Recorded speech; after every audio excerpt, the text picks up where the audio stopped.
No te quedes fuera. Conversaciones de educación, aprendizaje y tecnología. Cada lunes y miércoles a las 15 horas con Nicolás Soto en Tareas de Tecnología. Somos divoxradio.com.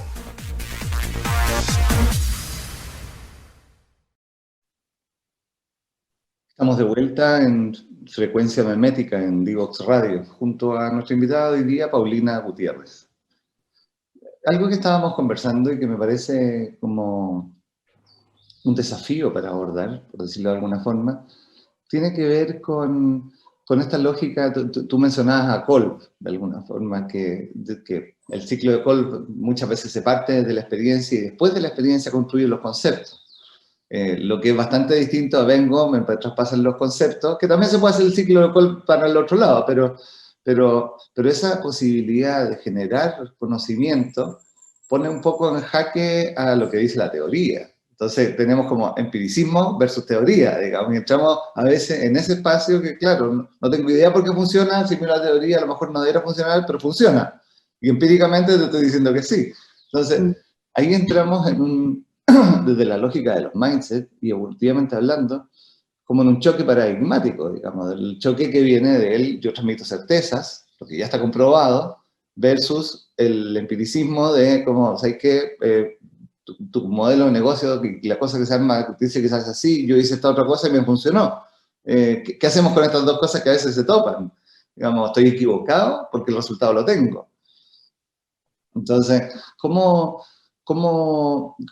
sucede ese juego de poder muchas veces en el que el profesor tiene que entrar a ceder cierto espacio para la construcción de nuevo conocimiento, para la construcción de nuevas respuestas que no vienen seteadas muchas veces en lo que ya está comprobado? Sí, yo creo, coincido contigo que es un desafío y sobre todo en estos tiempos tan inciertos, que es salir un poco de la zona de confort. Y ahí en la academia es bien difícil eso, ya porque uno se siente cómodo con ciertas teorías, autores, tus clases, tu disciplina. Entonces esta mirada de multidisciplina de repente no es muy bien vista, como que si yo partí, no sé, haciendo clase de contabilidad, debiera quedarme en esa área porque eso es lo que yo partí haciendo, pero... La especialización. Ahí. Claro, la especialización, y yo creo sinceramente que el futuro no va por ahí. Yo creo que el futuro va por la multidisciplina y las distintas experiencias. Entonces es un choque, sí, es un choque paradigmático. Yo creo que hay espacios en los espacios en las carreras donde uno puede hacer estas miradas un poquito más transgresoras, pero definitivamente es también conocer cómo nuestros estudiantes o los jóvenes aprenden. Y ahí yo creo que hay un gran vacío. Porque claro, a veces hacemos estereotipos, los millennials son tal forma, los generación Z son tal de otra forma, y la generación alfa, que es la más pequeñita, o la pandemials, va a aprender de otra manera. Entonces también, si uno está desde la disciplina que uno esté en el mundo de la facilitación o de la educación de jóvenes, uno se tiene que capacitar en educación, creo yo. O sea, yo creo que es algo fundamental de ver cómo aprendemos los seres humanos.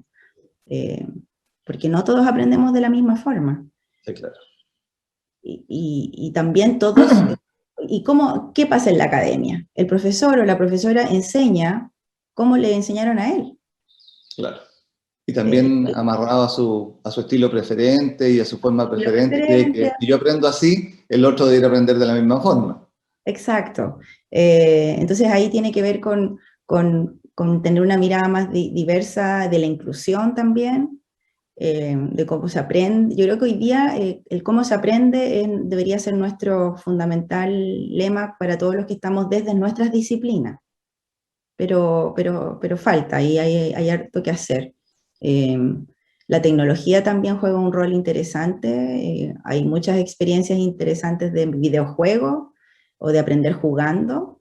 Y claro, de repente desde lo tradicional se ve como que están puros jugando, o como en la misma organización, ¿no? Están puros jugando a los POSIT, o están haciendo trabajos que no tienen mucho sentido, ¿para qué estamos haciendo esto?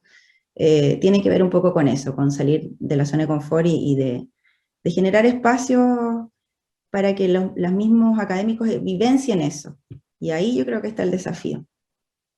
Ahí hay algo como a ver, de alguna forma, cuando yo veo como ya tienen que meterse en aprender cómo aprende la gente, pero también vemos que si miramos para atrás en las teorías de aprendizaje, siempre se ha ido poniendo alguna que deja medio obsoleta la anterior, digamos. O sea, no hemos podido desenmarañar qué es efectivamente lo que hay ahí. Hay algunas pistas y todo, pero no, dado que el mundo se va moviendo, las capacidades adaptativas van cambiando necesariamente. Entonces, efectivamente, el niño que está en este momento conectado a clase y que a lo mejor va a pasar una cantidad de años conectado, va a necesitar generar un mecanismo nuevo de aprender, que no es el que supieron sus padres, que no es porque los medios como les llega a otros, el tipo de interacción social es distinta.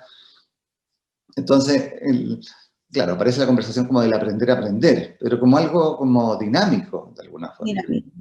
Y yo siempre he linkeado mucho el tema del emprendimiento al tema del aprendizaje. O sea, el emprendedor precisamente, para mí una de sus características es que es capaz de aprender de lo que hace y de lo que le sucede. O sea, eso es bien central, ¿ya? Porque si no, va a armar el mismo negocio en otro lado y le va a ir de nuevo, o sea, como para el lado que emprenda.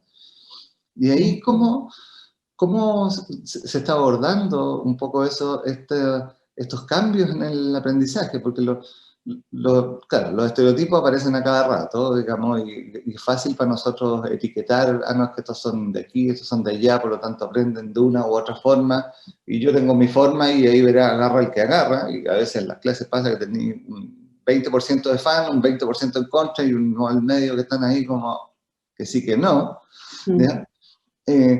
Entonces, ¿cómo se aborda desde la base del que enseña, digamos? O sea, tú decías, debieran aprender educación. Pero ¿está abierta la academia a eso? Es dada la cantidad de objetivos de aprendizaje que le tienen puesto, ya, listo. Además tengo que hacer el curso paralelo de cómo evaluar en el aula en contextos virtuales y todo eso, que empieza a parecer parte del sistema. Sí, yo creo que lo primero como desafío es que las mallas curriculares se vayan simplificando, pero no simplificando en términos de que vamos a sacar un profesional o vamos a formar un profesional que sepa menos. Es cambiando un poco el foco. Sí, yo creo que ahí, más que el aprender, es vivenciar y el ensayo y error. A eso quería llegar, se me había ido un poco la... Es como el ensayo y error, porque, como dices tú, hay mucho de innovación aquí también, porque de hecho nosotros tuvimos que de alguna manera reinventarnos con esto del Zoom.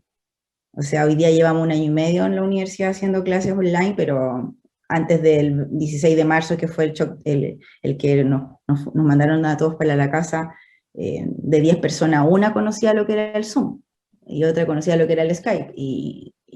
Entonces, es también atreverse a ensayo y error, y también aprender del fracaso en términos de que a lo mejor esto no resultó. Por ejemplo, no sé, un profesor hizo los videos que hicieran memes y resultó buenísimo, y a otro en otro curso quiso hacer lo mismo y resulta que fue un caos. Entonces, ¿cómo aprendemos y generamos estos espacios de buenas prácticas, de qué es lo que me resulta a mí, qué es lo que viene mejor para mi disciplina?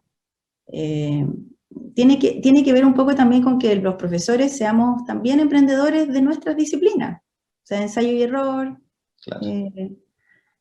Estar dispuesto a que fracase, y salir de la zona de confort. Sí, es lo mismo. Yo a veces pienso que esto realmente se vincula con otras teorías. O sea, si tú hablas de Fernando Flores hacer historia, yo creo que el profesor también está haciendo historia con esto.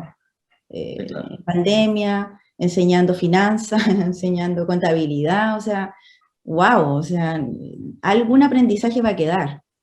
No podríamos asegurar que van a aprender todo lo que nosotros quisiéramos desde el punto de vista del conocimiento, desde la teoría, pero definitivamente todos hemos aprendido en pandemia. O sea, a mí me duele mucho cuando escucho se ha perdido el año o nadie ha aprendido nada. Yo creo que no. Es un poco aprender que estamos en una situación de mucha incerteza, y te acuerdas que incluso lo habíamos hablado los dos de que los escenarios hoy día con tanta incertidumbre ya no, o sea, ya ni siquiera el escenario VICA o VUCA, que era el volátil, ¿no es cierto?, incierto, ya no nos da sentido. O sea, de hecho, encontré otro concepto que lo dice Jamais Casio, y que lo dice desde el 2016, que son los entornos BANI, con B larga. Entonces uno dice ya, ¿qué significa este acrónimo? Significa enfrentemos el caos, o sea, estamos en una situación frágil, con mucha ansiedad, porque no, esto no para, ¿no? Como que uno dice ya, sí, estamos en fase 3 y ahora, pero ahora viene la delta, ¿no? Entonces espérate un poco que nos vengan Claro. a cerrar de nuevo. No lineal. Definitivamente el effectuation siempre ha hablado de la incertidumbre y de algo no lineal. Y eso a mí me hace mucho sentido. Y también lo incomprensible, que a veces no tiene sentido. O sea, ya ni siquiera es complejo o incierto, ya es incomprensible. Y me hace sentido ese acrónimo para bajar un poco la ansiedad de decir, bueno, aprendamos juntos, resolvámoslo juntos, y nadie tiene la respuesta hoy día. Y en la universidad a veces queremos que la universidad, la institución o la academia nos dé la respuesta. Y yo creo que la respuesta no está. La tenemos que empezar a construir.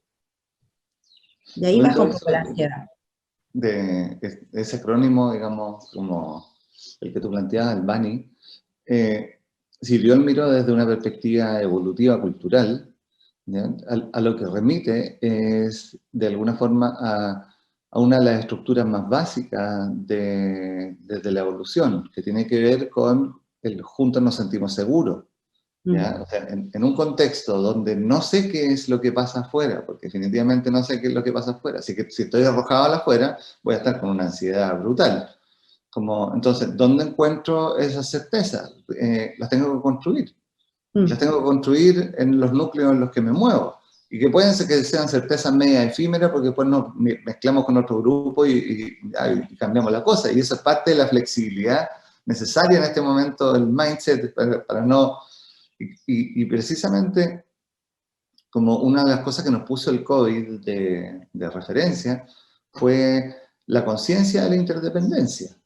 O sea, y en ese sentido, cuando llegamos a un espacio de gestión, porque también estamos hablando, digamos, de temas que tienen que ver con gestión, cuando llegamos a un espacio de gestión que hay una interdependencia que yo no sé leer, lo que conviene es distribuir poder a los espacios locales. Sí. Entonces, ¿cómo lo hacemos para que ya los alumnos no van a agarrar la teoría que funcionaba quién sabe, no sé cuántos años atrás, porque el contexto es absolutamente distinto, no se pensó en ese contexto, no se hizo la investigación, estas variables que se movieron eran variables que quedaron como estáticas, son parte de los supuestos de lo que no se iba a mover.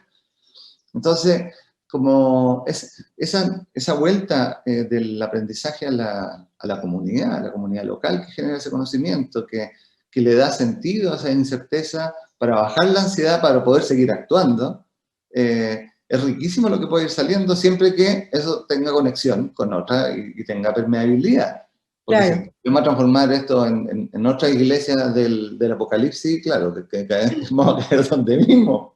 Claro, sí, y ahí justamente me acordé de la pregunta que tú dijiste, ¿cómo lo hacemos, no? ¿Cómo enfrentamos esto y lo llevamos a la práctica, lo hacemos carne? Y yo creo que a nosotros nos ha dado buenos resultados trabajar con comunidades. O sea, que un curso, que una disciplina trabaje con una comunidad, ya sea con la comunidad de emprendedores o con una comunidad de pobladores. Entonces, por ejemplo, los estudiantes de Introducción a la Economía, de hecho en un rato más asesoraron a las familias, a ayudar a hacer un presupuesto familiar, a sacarle provecho a ese presupuesto familiar, y ahí hay un aprendizaje riquísimo. O sea, yo creo mucho en lo que postula Otto Scharmer de sacar el aula de la universidad al territorio, y ahí hay aprendizaje, y ahí te sirve la teoría, porque estás ayudando a resolver un problema, un dolor. Y lo mismo pasa con el emprendedor. El emprendedor está resolviendo un dolor. Sí, claro. Hoy día el unicornio más conocido que tenemos hoy día en Chile es Not Company, ¿no es cierto? ¿Y qué era lo que resolvieron ellos? Quizás no era un dolor muy masivo, pero vieron ahí una oportunidad de decir, bueno, ¿cómo podemos generar alimentos que saben o tienen el mismo taste, ¿no? de una carne, pero sin ser carne? o de un helado sin ser algo vegetal, o sea, algo, perdón, animal. Entonces, ahí te das cuenta que hay innovación, hay multidisciplina, porque Not Company tiene la inteligencia artificial, tiene la biología, tiene el alimento, tiene una mirada súper multipropósito, y eso yo creo que es lo que tenemos que empezar a mostrarle a las nuevas generaciones, que no hay una sola cajita. Claro. Porque, por ejemplo, dice, profe, es que yo quiero hacer la tesis en sistemas. Ya, ok, qué bueno, qué interesante. Pero es que sistemas no habla con control de gestión, sí hablan. No, pero es que a mí me enseñaron, ¿te das cuenta? Entonces los estamos enseñando en cajitas. Y el mundo no es en cajitas. O literalmente cuando le dicen, usted va a salir al mundo real.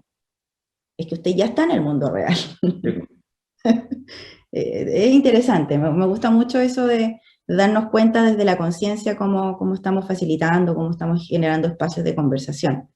Y ahí hay mucho que probablemente tenga que ver con el espacio emocional, que es un espacio como bastante dejado afuera, ¿ya? Porque cuando hablamos de incerteza, cuando hablamos de caos, cuando hablamos, lo que se nos activan son patrones emocionales muy básicos, digamos. Entonces, ¿cómo surfeo esos patrones?